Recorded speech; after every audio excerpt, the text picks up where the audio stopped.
Netanyahu और Trump जैसे गुंडों को लगाम डालना सिर्फ आसिम मुनीर ही जानते हैं। पाकिस्तान की डिप्लोमेसी ने मोदी को मुंह दिखाने के काबिल नहीं छोड़ा। पाकिस्तान की कामयाबी देखकर भारतीय मीडिया में कोहराम। बहुत तारीफ की है, शहबाज शरीफ की बहुत तारीफ की है, उनके गुणगान करते हुए नहीं थक रहे हैं। इस डील पर साइन हुए तो मैं इस्लामाबाद जा सकता हूं, मैं इस्लामाबाद जाऊंगा और वहां के लोग मुझे बहुत पसंद करते हैं। वहां के पाकिस्तान इज द मीडिएटर। तुम लोग ना 3 में ना 13 में, फिर भी तुम लोगों ने पाकिस्तान से थप्पड़ खा ली। आपका वो जो मुल्ला आसिम मुनीर है, कहाँ है वो? 3 महीने में 3 बार जाके वो वॉशिंगटन बैठ जाता है। वॉशिंगटन हथियार दे रहा है, उसको प्रोत्साहन दे रहा है कि मारो भारतीयों को, और वहां आपकी जबान पे लकवा लग जाता है साहब। Terrorism terrorism terrorism. What about the terrorism that affects India? नहीं ऐसे नहीं। मैं जानता हूं कि वो हमारे में एक कहावत होती है, चढ़ते सूरज को सलाम करो। हमें लग रहा है कि डोनाल्ड ट्रंप अब दुनिया का बेसरताज बादशाह बनेगा। अरे साहब, मैंने बीच में नहीं बोला था आपके, अब आप ही सुन लीजिए शांति से। मैंने बीच में नहीं बोला था terrorism terrorism terrorism. Pakistan terrorism नहीं कर रहा। आपके देश के खिलाफ पाकिस्तान के पास न्यूक्लियर हथियार नहीं है। क्या किया आपने उसके लिए? नहीं आपके गुस्सा करने आपके गुस्सा आप जो यहाँ पे दावे दे रहे हैं कि ईरान के पास न्यूक्लियर नहीं होना चाहिए, पाकिस्तान के लिए क्या किया आपने?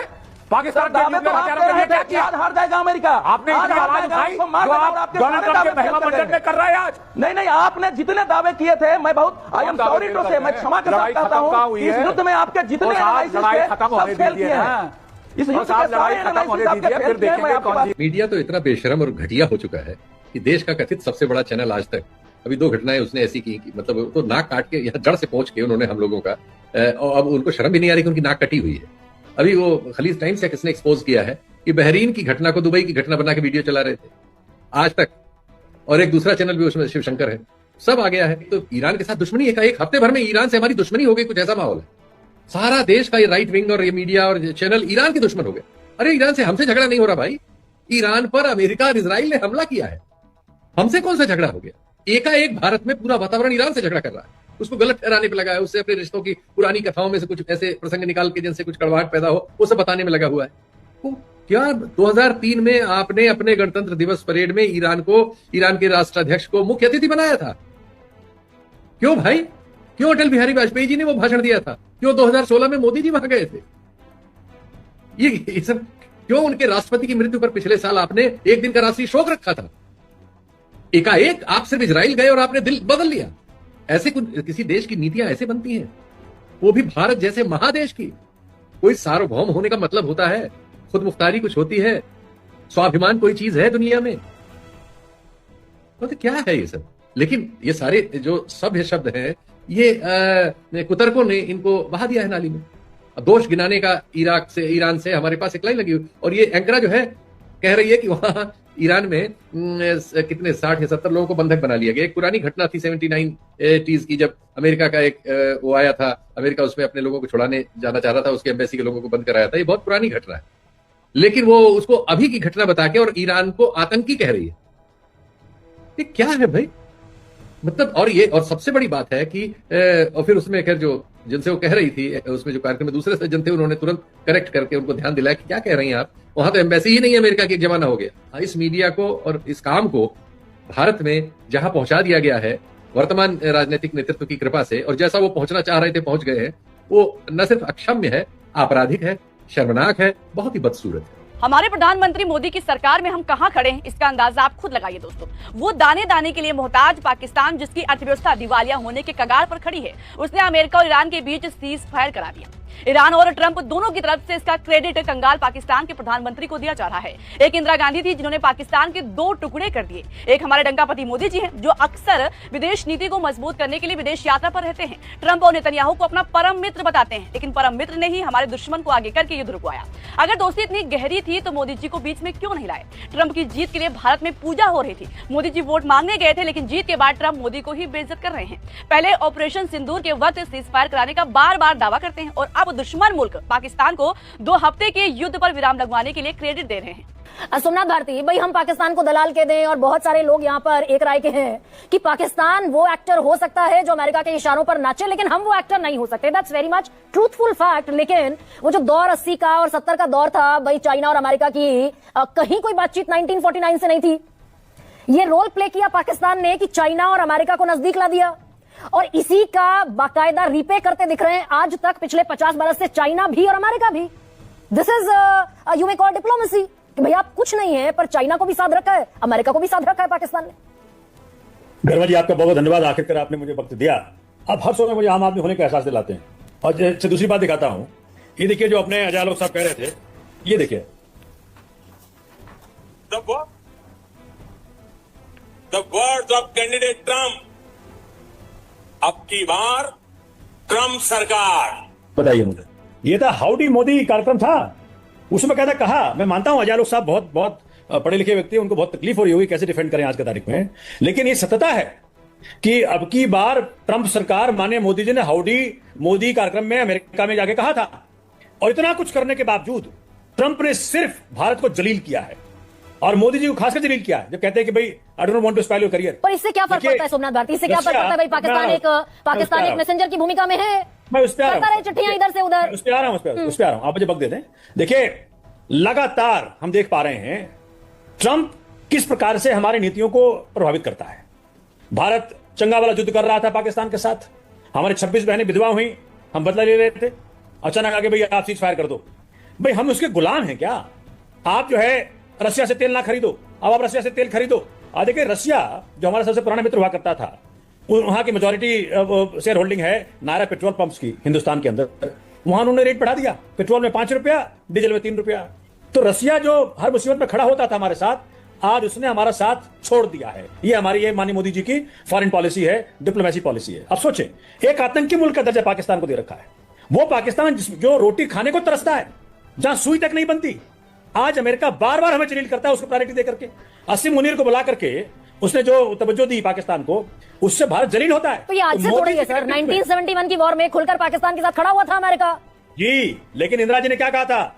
इंदिरा जी ने कहा था कि mind your business, I will never take your help. याद है आपको? इंदिरा जी ने बकायदा आईना दिखाया था अमेरिका को। लेकिन ट्रंप क्या कर रहे हैं? हर वक्त दलील करते हैं, और मोदी चुप बैठे एकदम चुप। अगर ये मीडिएशन नहीं होता, दवा रखी है मोदी जी की, अगर ये मीडिएशन पाकिस्तान की सीक्रेट दवा हुआ है। नहीं, एक सेकंड भाई, ये पाकिस्तान पेशकश कर रहा है, तो क्या हम अपने देश को आश्वस्त कर सकते हैं कि हमारी जब डोनाल्ड ट्रंप से बातचीत हुई तो हमने डोनाल्ड ट्रंप से कहा कि भाई पाकिस्तान आतंकी मुल्क है, इसको कैसे आप अपने देश को होस्ट करने की, अपने देश को होस्ट के तौर पर प्रेजेंट करने की इजाजत दे सकते हैं? शर्मा जी मान लीजिए मेरी बात, आज माननीय मोदी जी के मुंह से अमेरिका या ट्रंप के खिलाफ एक शब्द नहीं निकल सकता, ये समझ लीजिए आप। ये सेंडर हो चुके हैं वहां, क्योंकि इनका अपना कोई ना कोई मसला एब्स्टिन फाइल में फंस रहा है, या इनके दोस्त अदानी का फंस रहा है, कुछ ना कुछ तो फंस रहा है कहीं ना कहीं। और मैंने बार बार कहा, मेरे नेता ने भी कहा है कि अगर माननीय मोदी जी कोई भी सीक्रेट ट्रंप के पास है तो देश हित में, राष्ट्र हित में, भारत हित में रिजाइन कर दे, वो हट जाए सीट से, कोई और संभालेगा देश को। लेकिन भारत को बार बार नीच ना दिखाए ट्रंप, ये बहुत जरूरी है। अगर माननीय मोदी जी देश को प्यार करते हैं तनिक भी कहीं भी, तो आज जरूरी है कि माननीय मोदी जी राष्ट्र हित में रिजाइन करते हैं। सूत्रों के हवाले से खबर चली थी देश की मीडिया पर कि दलाल कहा गया था पाकिस्तान को कि हम दलाल नहीं है, इसलिए इस तरह की बातचीत में हमारी भूमिका नहीं है। लेकिन अब यह साफ हो गया कि पाकिस्तान केवल फैसिलिटेटर नहीं बल्कि मीडिएटर की भूमिका में है, और महत्वपूर्ण भूमिका में है। तो सर भारतीय डिप्लोमेसी का क्या होगा सर? एक तरफ अमेरिका के साथ उसके बढ़ते संबंध, और जिस तरीके से आसिम मुनीर के तो एकदम ट्रंप के साथ ऐसे लग रहे हैं कि बिल्कुल ही घरेलू संबंध हो गए हैं, फोन लाइन पर दोनों एक साथ रहते हैं। और तो किस तरह से भारत चिंता बनती हुई दिखाई दे रही है, क्योंकि चीन के करीब भी पाकिस्तान और अमेरिका के करीब भी पाकिस्तान। तो भारतीय डिप्लोमेसी का क्या होगा सर? देखिए विक्रांत, आपने बहुत बड़ा और बहुत बढ़िया सवाल आपने किया है। भारतीय मीडिया पर टिप्पणी नहीं करें तो अच्छा है, क्योंकि उस पर टिप्पणी करेंगे तो हमारे बहुत सारे साथी और दोस्त लोग नाराज हो जाएंगे, जो सरकार के एजेंडा सुबह से शाम तक परोसते रहते हैं। देखिए ये जो पाकिस्तान की जो डिप्लोमेसी है, इस डिप्लोमेसी को हमें समझने की जरूरत है। और जब 2017 में जब ट्रंप अमेरिका के राष्ट्रपति बने थे पहले टर्म में, तो उन्होंने पाकिस्तान को मिलिट्री एड देने से मना कर दिया था। उनका ही कहना था कि आतंकवाद के खिलाफ पाकिस्तान की लड़ाई कमजोर है और वो उसमें पूरे मनोयोग से मदद नहीं कर रहा है। तो ये स्थिति थी, ट्रंप पाकिस्तान के ऊपर अविश्वास कर रहे थे। और दूसरे टर्म में वही पाकिस्तान और उनके सेना प्रमुख आज ट्रंप के विश्वस्त बन के सामने आए हैं। ये जो टर्न अराउंड है, ये टर्न अराउंड इसलिए है क्योंकि पाकिस्तान को अपनी कमजोरी का पूरी तरीके से एहसास है, और पाकिस्तान को लगता है कि उनकी जो अंदरूनी राजनीति है और जो बाहरी उनकी छवि है, उसको ठीक करने की जरूरत है। और उसका यह नतीजा है कि जब से आसिम मुनीर पाकिस्तान के सेना प्रमुख बने हैं, तब से लगातार उन्होंने ये कोशिश की है कि चीन के साथ उनके रिश्ते अच्छे थे ही, अमेरिका के साथ भी अपने रिश्तों को बेहतर करना चाहिए, और वो इसमें पूरी तरीके से कामयाब है। हम उसके लिए कुछ भी कह सकते हैं कि अमेरिका की तो आसिम मुनीर चमचागिरी कर रहे हैं, इसलिए ऑपरेशन सिंदूर के बाद उन्होंने अमेरिका के राष्ट्रपति डोनाल्ड ट्रंप को नोबेल प्राइज देने की सिफारिश की। तो हम ये भूल जाते हैं कि हमारे प्रधानमंत्री अमेरिका गए थे और वो तो कह रहे थे अब की बार ट्रंप सरकार। तो ये चापलूसी का जो एक आरोप पाकिस्तान के ऊपर लग रहा है, दरअसल ये कहीं ना कहीं अपनी खींच को छिपाने की एक कोशिश है। और हमें ये नहीं भूलना चाहिए कि आखिर पाकिस्तान जो एक आतंकवाद को बढ़ावा देने वाला देश है, जो फेल्ड स्टेट है, जो रोग स्टेट है, आतंकवाद जिसकी विदेश नीति का एक अखंड हिस्सा है, जो भारत को लगातार अस्थिर करने की कोशिश करता है, और जहां पर जिसे कहते हैं अलकायदा का चीफ पकड़ा गया हो, आप सोचिए कितनी बड़ी स्थिति थी। बिल्कुल। और जो तालिबान को जिसने जन्म दिया, वो पाकिस्तान आज अंतर्राष्ट्रीय मंच पर वो अमेरिका का भी दोस्त है, वो चीन का भी दोस्त है, ईरान भी उसके ऊपर ट्रस्ट कर रहा है, और वो 1945 के बाद के सबसे बड़े संकट में से एक का निवारण करने की किरदार में आज वो दिखाई पड़ रहा है।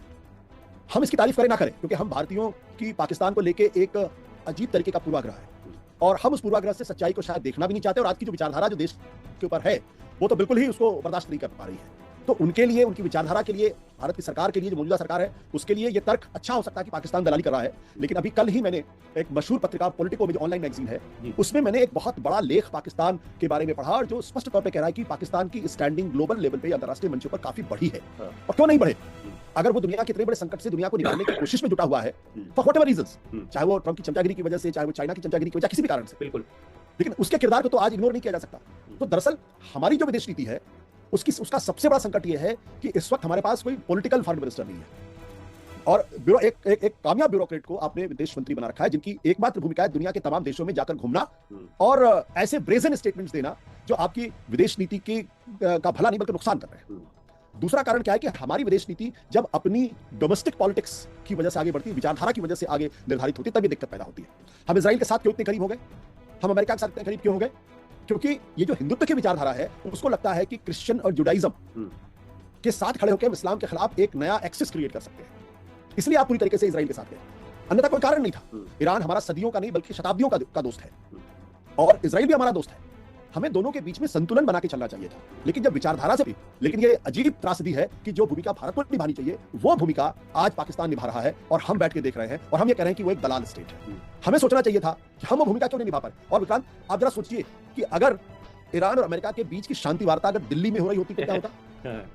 आप जरा सोच के देखिए कितने बड़े पैमाने पर प्रोपेगेंडा होते। जब G20 की मीटिंग हुई और उसकी सदारत भारत ने की, तो कितना बड़ा आभा मंडल खड़ा कर दिया गया प्रधानमंत्री को लेके। बिल्कुल। तो हम दरअसल एक खिसियाए हुए राजनीतिक पार्टी का जो दम है उसको झेलने के लिए आवश्यक है। लेकिन सर बड़ी चिंता भी इस बात की भी होती है ना कि पाकिस्तान, जैसा आपने पूरा समझाया, इसमें रोग स्टेट है सर, टेररिस्ट स्टेट है, सब चीज है, लेकिन जब हम उसे अंतर्राष्ट्रीय मंचों पर पूरी तरीके से बेनकाब करने के लिए सालों से अपना भारत रुख रखता रहा है, लेकिन अब तो अंतर्राष्ट्रीय मंचों पर मुश्किल होगी ना। जब पाकिस्तान का इतना अंतर्राष्ट्रीय रुतबा बढ़ेगा तो भारत की उस मुहिम को तो धक्का लगेगा। नाजरीन, ट्रंप और ईरान के दरमियान मुज़ाकरात करवा के पाकिस्तान ने तारीख रकम की है। अब नए हर में सब खुल चुका है और आसिम मुनीर ने दुनिया को एक बड़ी तबाही से बचा लिया है। वॉन कराची की वीडियोस देखने के लिए हमारा चैनल सब्सक्राइब कीजिए और बेल के आइकन को क्लिक कीजिए ताकि आप हमारी तमाम आने वाली वीडियो से बाखबर रह सकें।